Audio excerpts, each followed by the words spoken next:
It's not taken long for the first wave of complaints to start filtering in about the return to Verdansk. And honestly, these are complaints that I think Call of Duty should completely ignore, that come from a player base that, quite frankly, should just be ignored. Now look, the title might be a little bit inflammatory, but streamers and top 1% players have already started talking about things like redeploy balloons not being in the game, have already started complaining about the HDR being a one-shot, and are clearly struggling to adapt to the pacing that is a very realistic capture of what Warzone used to be. The early days of Verdansk weren't about flying around the map dropping 30, 40, 50 kills. It was about a tense sandbox-based experience that allowed you to do wacky, funny, and crazy things, and maybe you strung together a win, but it wasn't a given. A game that fundamentally let the bottom 1% of player challenge the top 1% of player if they did intelligent things like position themselves early. So seeing these complaints about the game feeling too slow, about there not being enough cash, not being enough plates, about Verdansk as a map feeling quiet or having too much downtime, it felt like something I needed to talk about.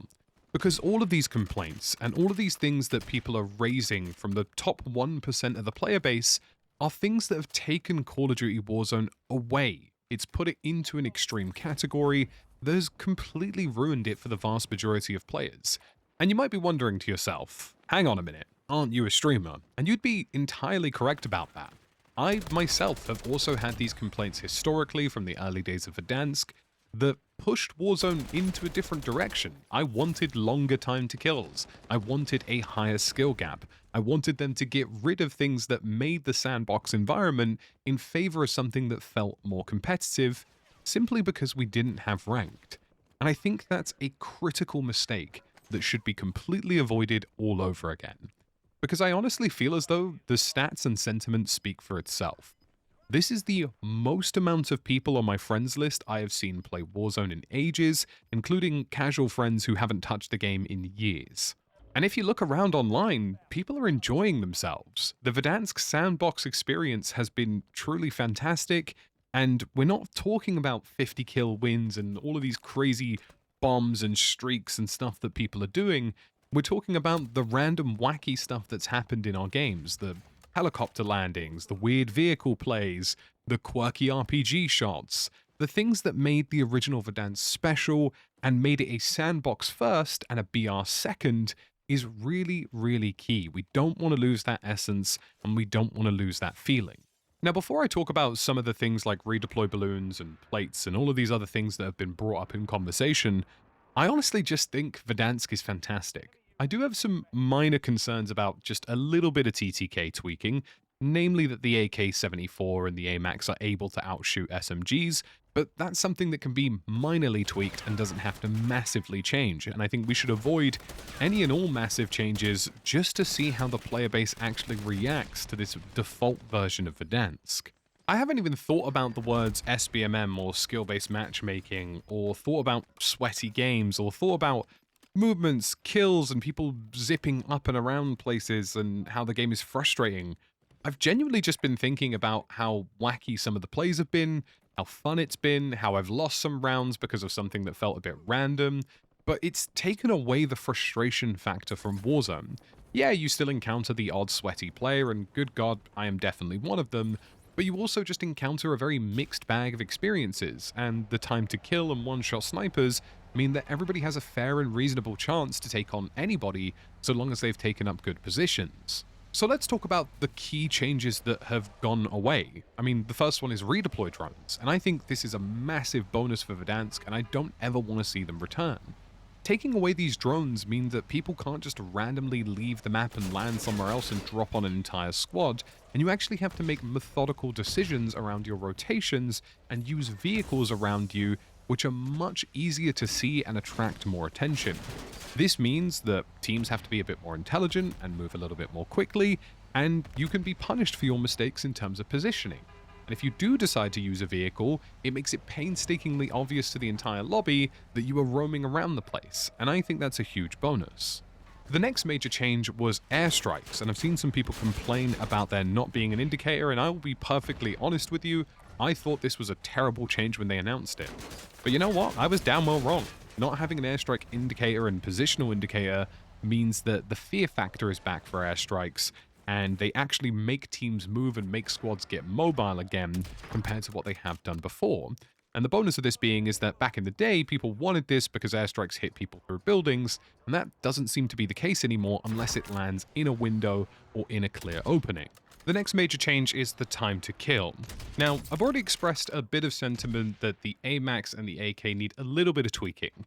In my experience and in my view, SMGs should always outgun assault rifles, and there should never really be an assault rifle that outguns an SMG because it kind of just lopsides the entire balance system. So it only needs a little bit of a change, nothing too crazy, but just a minor tweak. Now, I am definitely somebody that prefers a longer time to kill. But the experience in Verdansk right now means that a bunch of weapons feel very viable, and it feels like the meta is wide open, which is great to see, and it honestly just feels fairly balanced. It feels like people actually have an opportunity to get kills in places that they previously couldn't have, and it puts more emphasis on positioning. Now, granted, it's definitely something I've had to adjust to, and I'm having to play in hard cover a lot more than I have previously in the past, but I think we have a sweet spot here where you can mess around with lots of different weapons, lots of different varieties of things, and it just works.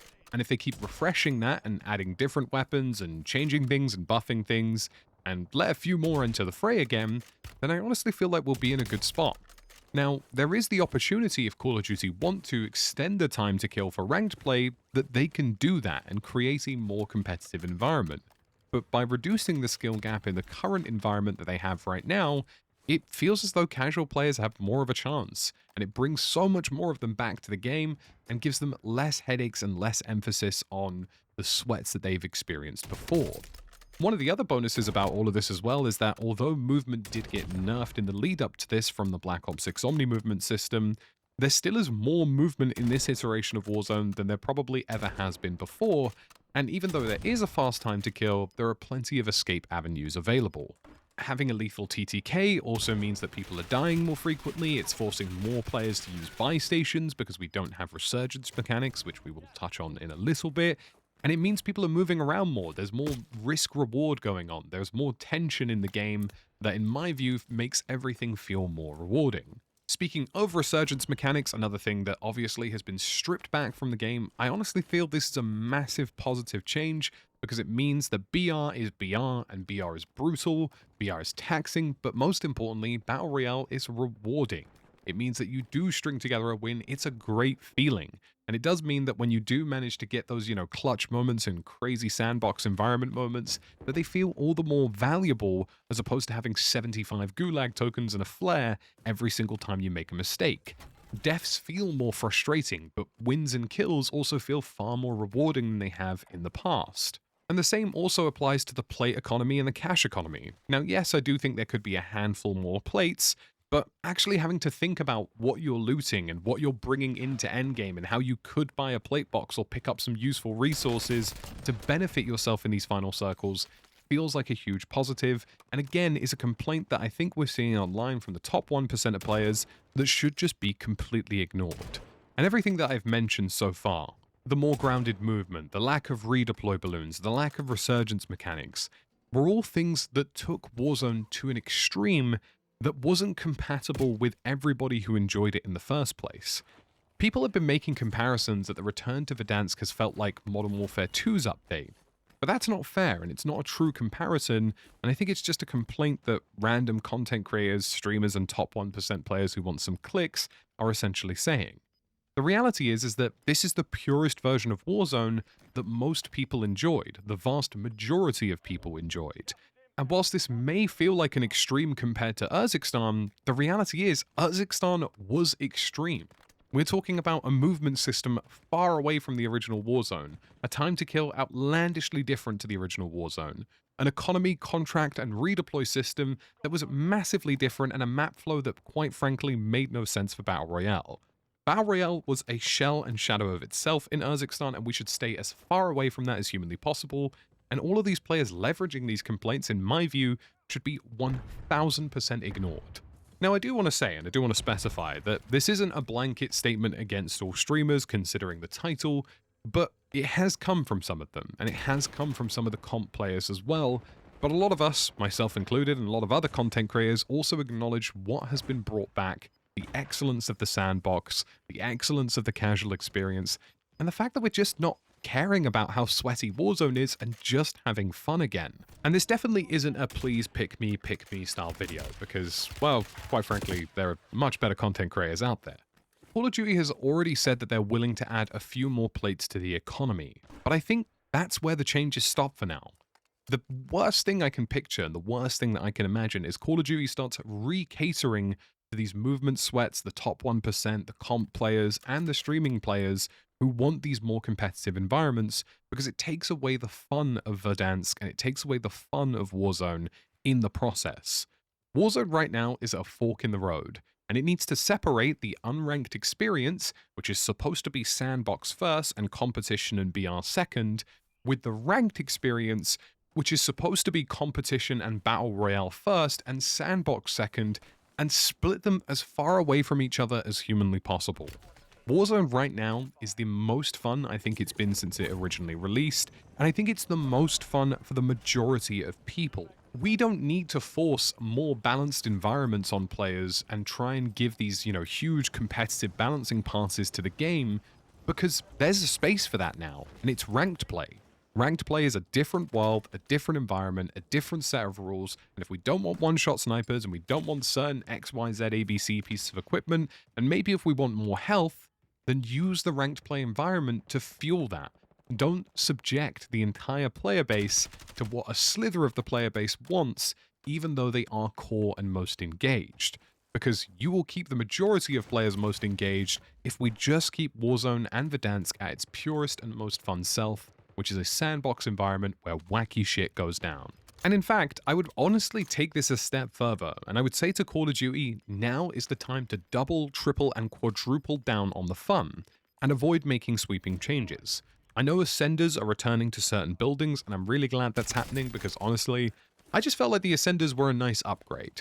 We're not talking about, a sweeping change to how Verdansk is going to play. We're just saying, hey, you know what? If you want to get on Stadium Roof, there's a way to do that. And I honestly felt like most people enjoyed the ascending mechanics, as long as it doesn't massively corrupt the gameplay and movement loop, and also people's general mobility. But right now is the biggest opportunity for Call of Duty to say, do you know what? Time to start rolling out these limited time events and these LTMs that inject more fun, more wackiness, and less balance into the game. Bring back Juggernaut Royale, bring back Armored Royale, bring out buyback solos again. Mess around with the game in as many fun and creative ways as possible in the Verdansk landscape in specific LTMs. Offer people the core experience, don't take away, solos, duos, trios, and quads in Verdansk, but just say to them, hey, do you know what? Here's totally normal Battle Royale where explosions make you float into the sky. Why? Because it's just a bit of fun.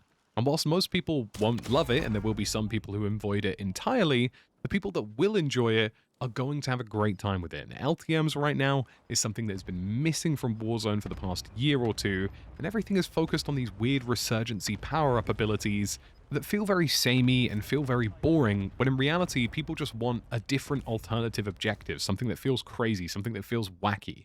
How about a version of Warzone where there's a brief King of the Hill, and if you don't show up in this small circle, you die instantly, or something explodes, or there's some airstrikes.